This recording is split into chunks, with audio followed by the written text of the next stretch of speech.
For the next hour, we're going to teach you, my listener, the dream of home ownership. Remember, real estate is not what you know, it's who you know. 1% of the agents do 99% of the business. As Mike said, live in my studio is my friend, Paige and Curt Elliott with Dave Perry Miller. And let's talk about what, when somebody is buying, hey, let's educate them, because there's this thing called multiple offers.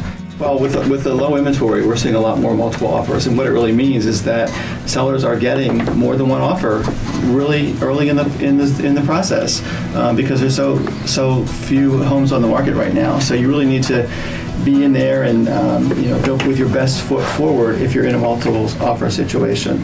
Everybody likes to talk about real estate, and everybody has this mentality about getting a deal. Talk about what a hip pocket listing is. Well, a hip pocket is basically, at any given time, an agent's working on listing a property. We're going on a listing appointment later today. So we know of a property. If the agents we network with come to us and are looking for certain properties, we can tell them about this property. So that's kind of the hip pocket. Or it may be a situation where the seller does not have to sell yet and so isn't putting it in MLS. But Paige, Curt, if you know someone looking for my type of house, no, I will sell, I'm just not quite ready. So that's the hip pocket, not officially in MLS, but available.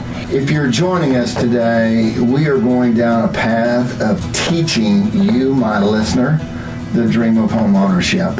A successful real estate team is who you have around you. So, not only you, the seller or the buyer, should have great agents around you, a 1%er, but that agent has to have a great lending source. Yes. And talk about how important that is, guys.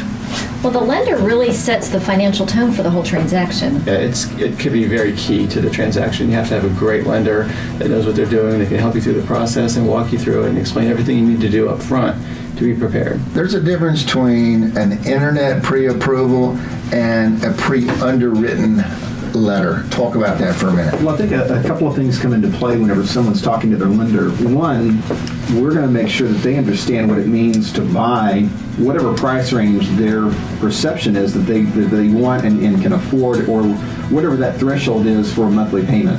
You know, if they're looking at putting 20% down, or are they looking for 100% financing? Are they looking at $500,000 homes thinking that their payment's going to be $1,500 a month? So we want to make sure that their price range is in tune with what their expectation is for a monthly payment, because there's a lot of times where they've gotten the, as Willie would say, the mother-in-law advice, and we're told that, oh, well, I did my loan and it went this way, and you can do the same thing. Well, if anyone's purchased a home and has closed on a loan more than 2 years ago, we're in a completely different world. Paige and Curt Elliott, Dave Perry Miller, I want you to get to know them.